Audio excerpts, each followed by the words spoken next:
दोस्तों, इतिहास के हमारे नए वीडियो पर आप सभी का स्वागत है। दोस्तों, आज हम उस रानी के बारे में बात करेंगे जो अपने राज्य के लिए अपना सिर कलम कर दिया था, अपना बलिदान दिया था। तो दोस्तों, वो रानी जिसने अपने राज्य के लिए अपना बलिदान दिया था और बिना सोचे समझे अपने सिर को कलम कर दिया था, आज चलिए इस रानी के बारे में पढ़ते हैं।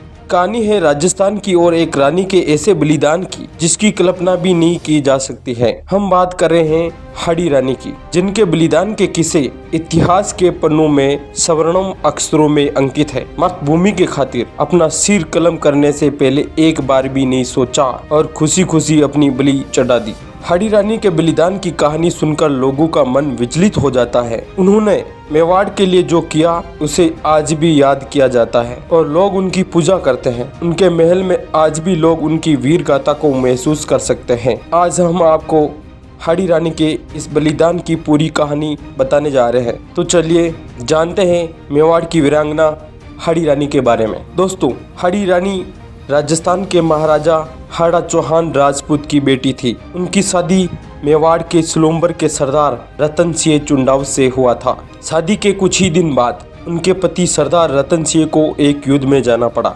सरदार रतन सिंह अपनी नई नवेली दुल्हन को छोड़ ऐसे जाना नहीं चाहते थे, लेकिन राजपूती होने के नाते वे अपने धर्म से पीछे भी नहीं हट सकते थे। वे जाने के लिए राजी हुए और रानी से एक निशानी मांग ली ताकि वे उन्हें याद करे तो उसे देख ले। मगर रानी ने जो निशानी दी उसकी कल्पना कर पाना उनके लिए संभव नहीं था। किंवदंतियों के अनुसार किशनगढ़ के राजा मानसिंह और औरंगजेब के बीच युद्ध होना था और औरंगजेब ने किशनगढ़ पर आक्रमण की पूरी तैयारी पहले से ही की हुई थी। इधर मेवाड़ के राजा राज सिंह औरंगजेब को किशनगढ़ से पहले रोकना चाहते थे, इसलिए उन्होंने ये जिम्मेदारी राउत रतन सिंह को सौंप दी।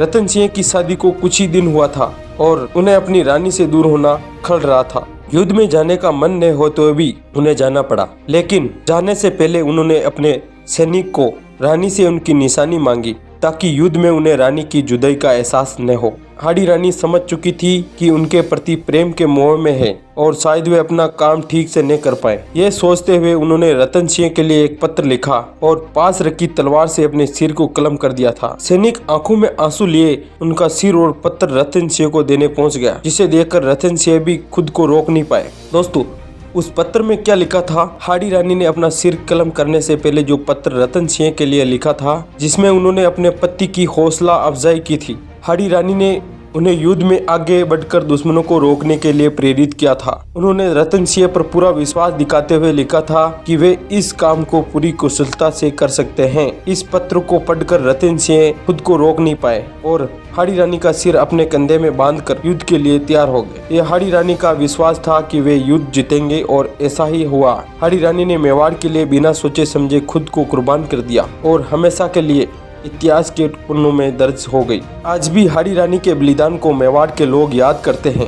इतना ही नहीं, उनकी एक प्रतिमा भी आपको देखने को मिलेगी। सुलुम्बर स्थित हाड़ी रानी का महल आज आकर्षण का केंद्र है और जो भी यहाँ घूमने आता है वे इस महल की भव्यता को देख सकता है और हाड़ी रानी की कहानी का एहसास कर सकता है। उनकी प्रतिमा के साथ हाड़ी रानी के बारे में विस्तार से लिखा गया है। एक बोर्ड भी लगाया गया है जिसे पढ़ा जा सकता है और उनके बारे में जाना जा सकता है। ये थी उस रानी की कहानी जिसने खुद अपने पति और मातृभूमि के लिए खुशी खुशी कुर्बान कर दिया था। अगर आप कभी मेवाड़ जाएं तो उनके बारे में जान सकते हैं। आपको ये कहानी कैसी लगी हमें जरूर कमेंट करके बताइए। दोस्तों, ऐसी कहानी आपको हमारे इस चैनल पर देखने को मिलेगी। तो दोस्तों, अभी तक हमारे चैनल को सब्सक्राइब नहीं किया है तो सब्सक्राइब कर ले ताकि इतिहास की नई वीडियो आपको देखने को मिले।